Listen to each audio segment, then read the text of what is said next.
Welcome to Creative in Tech, a podcast show powered by ReadSpeaker AI. I'm your host, Carrie Roberts, and I'm the brand evangelist for North America at ReadSpeaker. And this show is all about highlighting the various brands, organizations, and people that are creatively using one of the fastest growing spaces in technology, artificial intelligence, including things like conversational AI, voice technology, and more. Today, we are talking about the real estate vertical and how AI is playing a role in that. And joining me today from Hyro is the VP of Marketing, Bours. He is calling in from Israel, so there is a slight delay, but we are so excited to have him here. Welcome, Aaron. Thank you so much for having me, Carrie. So I want to start off with you personally. You and I have met before, but you have a pretty interesting background. You went to school for business, studied marketing, worked in marketing, but then you worked with Google doing product development and then came back to marketing working with Hyro. I'm curious what it is about the conversational AI space as well as marketing and just this AI space in general that gets you excited. Sure. I think, and this is kind of a plug for Hyro, but there's such a vast array of use cases, and there's such, I think, a long runway for this type of technology to integrate with different platforms, to go into different verticals. I think that's what makes it a really interesting product. It's not as niche as people often think it is.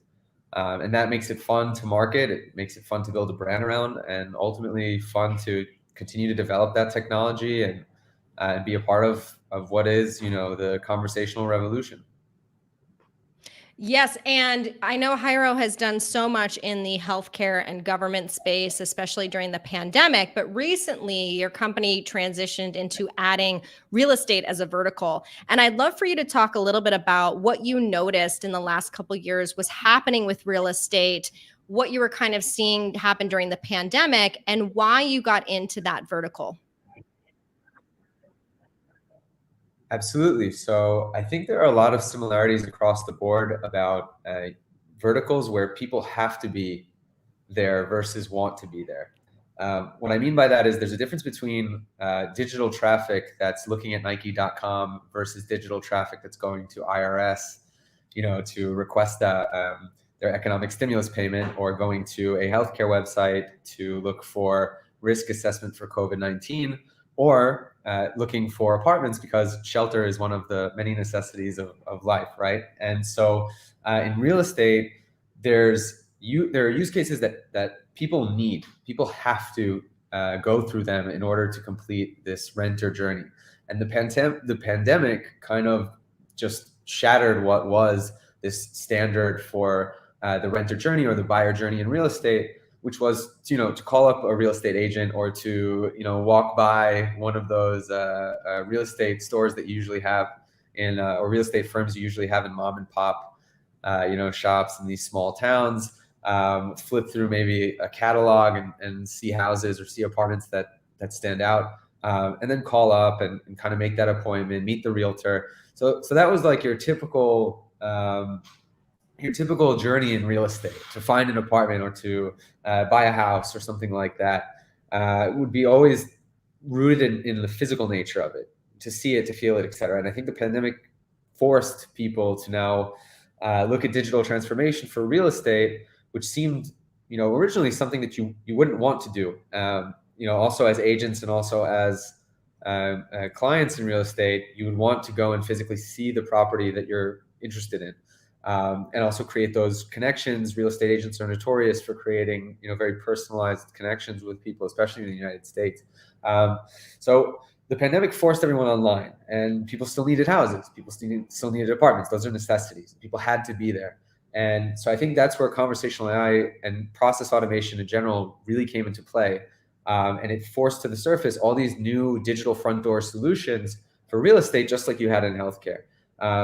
So you have people now coming online that weren't there before. You have people calling call centers at a higher clip than you had before. And now you needed solutions to kind of field all of that traffic and create this kind of seamless digital renter journey, which you didn't need before. So these types of technologies really started to come to fruition. And that's virtual tours. You have a bunch of startups and a bunch of players that immediately jumped on, crafting really strong AR virtual tours and just 3D virtual tours and video in general.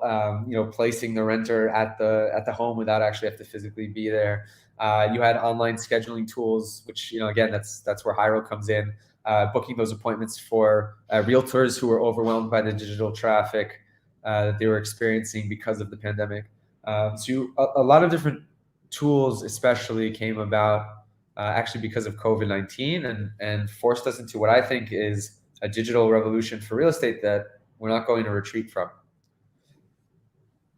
Yeah, I agree. I know here in the United States, I live in New Jersey. We saw so many people move from New York to New Jersey. I mean, people were getting more than asking price and people couldn't keep up. And so it makes sense, like you said, okay, there's a way that we could help here. And I think it's always challenging for businesses that kind of try to go into a vertical they haven't been before. But you all have done it pretty successfully, making it one of your top 3 things that you do. When you kind of went to them, can you share with us a little bit about, the companies that you worked with in terms of how you approached them, and how you used conversational AI to help them and what their results were? Absolutely. So we work with quite a few multifamily property management firms. So most of the real estate companies that we deal with are actually, they have a ton of apartment complexes. Each one is different. Each one has a ton of different properties within them. There are a bunch of attributes, relationships connected to those different complexes. And because of that, there's a lot of questions around it.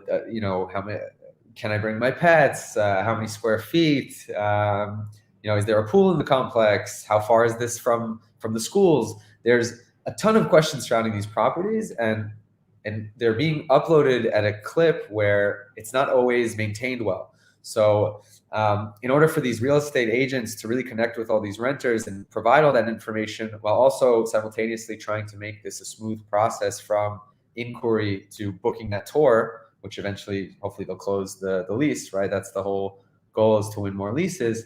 In order to do that at scale, conversational AI became a critical tool. So one of the clients we work with, for instance, is Carol. Carol is a massive property management company in the US. They do phenomenal work. We worked with Noah Eccles. He's the VP marketing at Carol and our champion there. And his whole philosophy is that this is going to disrupt real estate, and they want to be a part of that revolution. They're very excited about the idea of a case study and those types of things, because they want Hyro to work for them so that they can kind of go to other property management companies and say, look at this great problem we solved, which is all this digital traffic, all these leads that are left on the table because there's no one to field them. And a lot of these real estate companies don't want to necessarily increase headcount. And so the best thing to do is to have this automated lead generation system. So the way that we work, Hyro, and the way that we kind of work in every vertical actually, is to do this idea of land and expand. So we start with a use case that has a true pain point that can be measured by real ROI. And then we'll add on top of that other use cases. So the one we went after was very easy, which is, okay, we're going to book more tours for Carol. The use case is scheduling. And so we went at their lead generation capabilities, and they were already doing a fantastic job. But what we just did was layer on this, adaptive communications platform. That's what we call it, which is just a very fancy way of saying, flexible conversations through AI. And so we layered on voice AI to their call center and did that 24/7. And actually, month over month, it's about 80,000 minutes a month that are now covered by Hyro. And we're about 40% of all leads generated for Carol. So that's a big deal because, first of all, they get to keep the agents that they have now, which, and not to go on a tangent, but Carrie, we've talked about this before, where one of the biggest fears of conversational AI is, oh no, they're going to fire everybody on the customer support team, or oh no, a lot of people are going to lose their jobs. That's not what's happening at all. The issue is that you have this increase in volume of traffic. Agents are overwhelmed. Agents are overworked. Agents are unhappy. So actually, turnover can increase. It's not even that Carol themselves would want to, necessarily get rid of agents, but turnover can increase because of those factors. And not only that, but those agents are now stuck answering tons of frontline inquiries for renters or for buyers that could easily be offloaded to AI and should be offloaded to AI so that they can focus on more complex inquiries. And so that's where Hyro really comes in, and it's a dual pronged solution. So now those agents are happier; they're answering more complex inquiries and can focus on closing deals.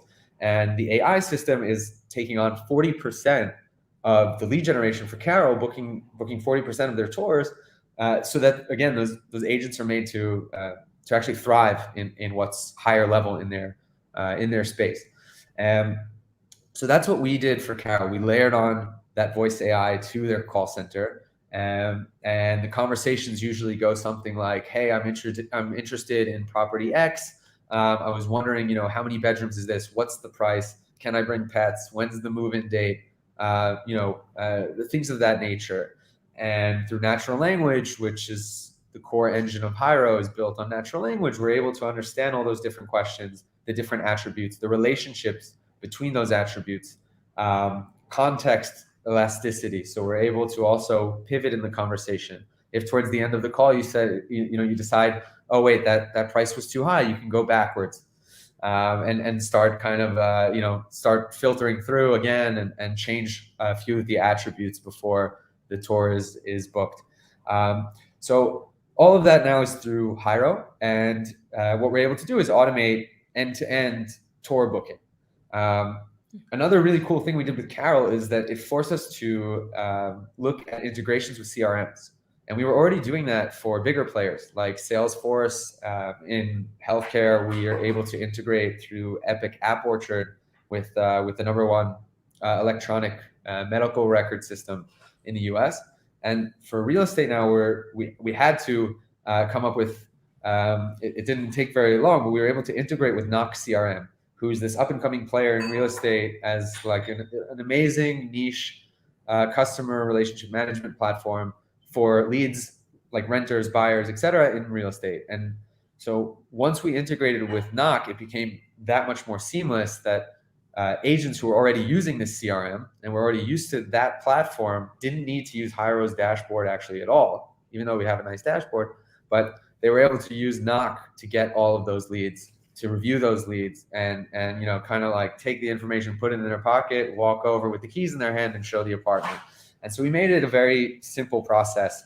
And those tours can also be booked virtually. So like knowing that now a lot of virtual tours are actually online. Again, I mentioned before, that was the biggest technology that blew up, in my opinion, because of COVID was virtual tours, similar to Zoom and other virtual aspects now of communication and transactions.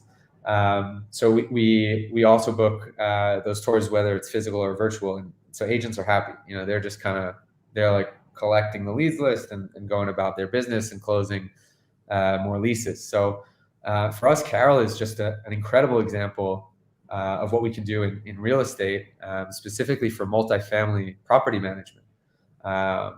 And not to drone on, but just that's the client side, but the end user experience is also better because now these renters and these buyers, I think it was, let me think, which was the real estate trainer, that was it. So they say that 78% of prospective home buyers stick with the realtor who answers their inquiry first. So that's a big number, right? 78% are going to go with the realtor who answers first. That means that if you're a multifamily property management company and you're not answering your prospective buyers or your prospective renters first, you have a 22% chance of coming out on top versus the others that are going to have that first, digital front door solution in place. And then they're going to field the questions, get the person to that tour, that's booked, and then close the lease, and you're kind of left out in the cold. So super important for the renter experience as well. Obviously, it translates to wins. It also, makes their just overall satisfaction, higher. So I think conversational AI in real estate is definitely here to stay, and there's a clear use case for it in lead generation specifically, but sky's the limit. Well, that was a lot of information. I'm so excited you shared because I think you're right. People always think about it replacing them, but it really does act as an assistant in a sense, in all the ways that you mentioned. Now, when you were kind of working with this client and looking at the use case, did you start with one kind of master that, kind of get their team on board with it, and then say, okay, now we're going to do the next one? Like, what was some of that process so that they didn't get overwhelmed, but that it would work for them in the best way possible? Yeah, absolutely. So that's part of the land and expand strategy. Is we're going to start with, what is the biggest pain point for the company, or what is part of, I guess, the highest priority in their roadmap. Let's see if conversational AI fits there, and if it is a seamless fit and we are in sync about it, then obviously that's the use case that we'll kind of hone in on first. And yeah, lead generation did make the most sense. They already had a CRM in place that they were happy with. We knew we could integrate with it. So that's definitely how we started. I guess you can call them sub use cases within that. We had to scrape, of course, all the properties that they have. And that's how, by the way, Hyro works. So we're not a typical conversational AI company that's a platform where you build. We do everything on our end, and we scrape all the data from whatever data sources you're trying to make queryable by conversational AI or natural language. So we'll scrape those data sources, and then whatever it is that we're trying to accomplish as a use case, make them actionable in that way. So for Carol, for instance, we had to scrape all their properties and ingest that into our knowledge graph so that we can understand all the relationships between the different attributes, number of bedrooms, location, price, all those things. And then turn that into a tour booking machine, basically on their call center. So that was kind of a sub use case, is finding the properties themselves in order so that you can book the tour. But overall, the next use case to come is going to be FAQs. So that's going to be frequently asked questions around Carol, around the process, around a bunch of different, I guess, topics in the renter journey. But yeah, there are so many other use cases in real estate. There's tickets for maintenance issues. If you're not necessarily multifamily property management, but if you're, I don't know, responsible for maintenance of 2,000 different properties, and you want some way to find those tickets easily, source those tickets, route those tickets, etc. So conversational AI is actually a really good way to do that type of automation at scale. Well, I love that you're using the term land and expand. It's clear that that's what you and your organization did. I think you definitely fit that role of being creative and innovative, because sometimes it is about kind of finding one area and starting small and then going really deep. And it's great to see that your company kind of going into this space, especially in the last couple years. When you think about, again, expanding, is there any conversation in terms of branding? Is there a conversation of having a customized voice, or having a sonic brand, or having certain things that really will differentiate this real estate company or agent from another one?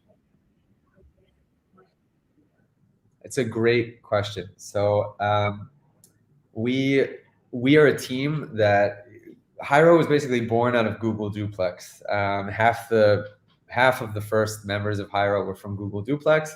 And Google Duplex was kind of this conversational AI project from Google that basically set off a domino effect of, okay, how human can we get? How human-centric can we get? How nuanced can this use case be? So we added things like, gotcha, okay, and all these nuances of the human language that made it seem extremely real. Some reporters called it scary, which I would agree with. The voice synthesis was almost indistinguishable. That was in 2018, and it started this wave of a lot of companies trying to be extremely human-centric in their conversational AI, and that is the direction maybe that this space is going. That being said, it didn't scale. We know it didn't scale. We saw firsthand that it didn't scale. There are other companies that I won't mention who, I know they're not in a place where they're able to scale these types of experiences. And it's just a different product at the end of the day. We focus on task-oriented use cases. Again, it's use cases and it's verticals where you have to be there. You need to be there.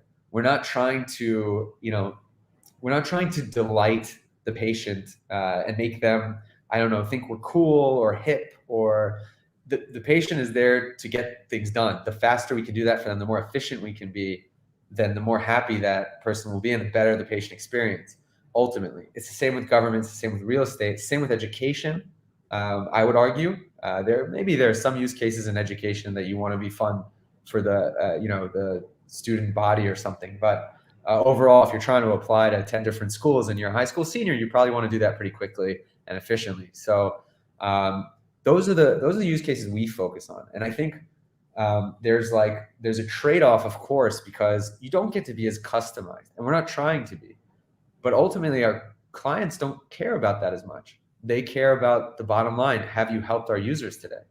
Are the users wowed by your voice, or are the users booking tours and showing up to those tours and everything's in order and they were understood and and there was no latency issues? And so all these things matter way more to us, at least, than being super branded. And again, I know that that's direction. It's actually the more unpopular thing, which I kind of like, that we're not kind of like everybody else. But yeah, ultimately, I think we've made that trade-off for task-oriented use cases and just a more efficient experience versus the wow factor. Because ultimately, the wow factor for our clients is, did we help our users today? Yeah, I think that's a good point. And it's interesting you said, because that's kind of a piece of your brand, is to kind of really focus on that task piece. And like you said, there are certain conversational AI that are much more task. There are certain ones that are about experience. There are certain ones that are about entertainment. So it's really kind of about finding, again, that niche that you serve. And I love that you've been able to do that. And again, kind of create that next space for yourself in this real estate market. When you're thinking about, other real estate agents or real estate agencies, and they're kind of saying, okay, we want to start using AI, but we don't know where to start. We don't know what to do. We're not a technical team. What would maybe be one piece of advice that you would give them? First of all, find vendors that will actually be your guides and consultants in the process. So I think a lot of times real estate agencies, or like, if they're not big enough that they have this massive budget, so they'll try and kind of cut corners and go for platforms or solutions that leave a lot of the heavy lifting to the clients themselves, and without trying to plug, again, like, I'm trying not to plug Hyro, of course, too much, but I think, especially if you're a real estate agency or a property management company, or you're a health system, or you're a government agency, and you don't have the necessary team in place of data scientists or of developers or product teams that are well versed in digital solutions that can walk through these types of tools, these types of platforms. So ideally, you get something that is out of the box, off the shelf, plug and play, all those buzzwords. But you start with something that can really integrate well into your current tech stack. And I think that makes it a lot more daunting of an effort to start there. I also think that it depends on the data structure. I mean, not to go into like too many technical details, but it depends how their data is structured. So if you don't have your data in one place, or you don't have your data in a couple of places, and at least it's organized, so it's going to be quite an issue, I think, to deploy a lot of these types of solutions, not just conversational AI, just across the board, whatever you want to do with AI. At the end of the day, a lot of AI is built on good data, strong data, volume of data. So a lot of that plays into it. I mean, there are some companies that come to us and we actually don't deploy for them because they don't have enough data that makes it even relevant for a solution like ours.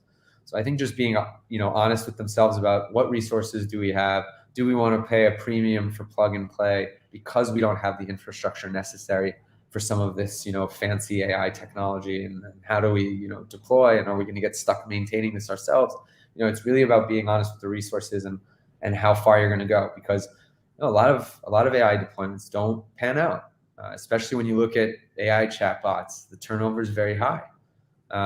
Turnover is high because a lot of times, they'll start out well, and then there's nobody there to maintain it because nobody understands the technology. Yes. So be careful, I think, at the beginning to understand who's going to deploy this, and how quick and easy is that going to be? Who's going to maintain it?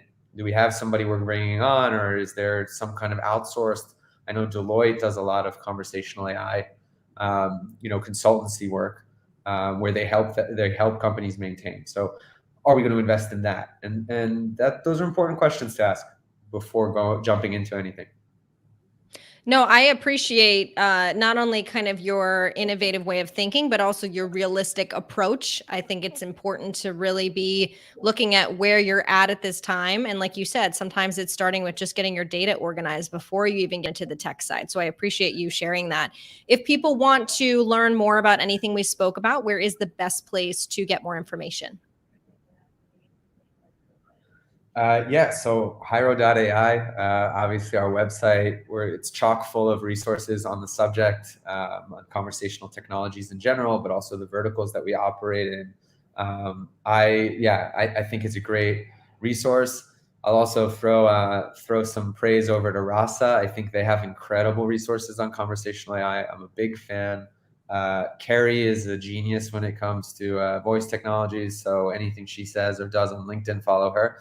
And yeah, that's my plug, I guess, for that. I mean, there are a couple of other great sources for conversational technologies. There's no shortage of amazing players in the space. Well, thank you. Thank you for the kind words. And I am grateful you were here and so excited about the work that you all are doing at Hyro. So thank you so much, Aaron, for being here today. Thank you, Carrie. It's always a pleasure. I can't wait till our next chat. Maybe even Hyro will start their own webinar series, and we can invite you as a guest speaker. So I would love that. Well, thank you all so much for watching and listening. Don't forget to subscribe to our ReadSpeaker AI YouTube channel to see all of our videos, as well as our audio podcast, Creative and Tech, wherever you listen to podcasts.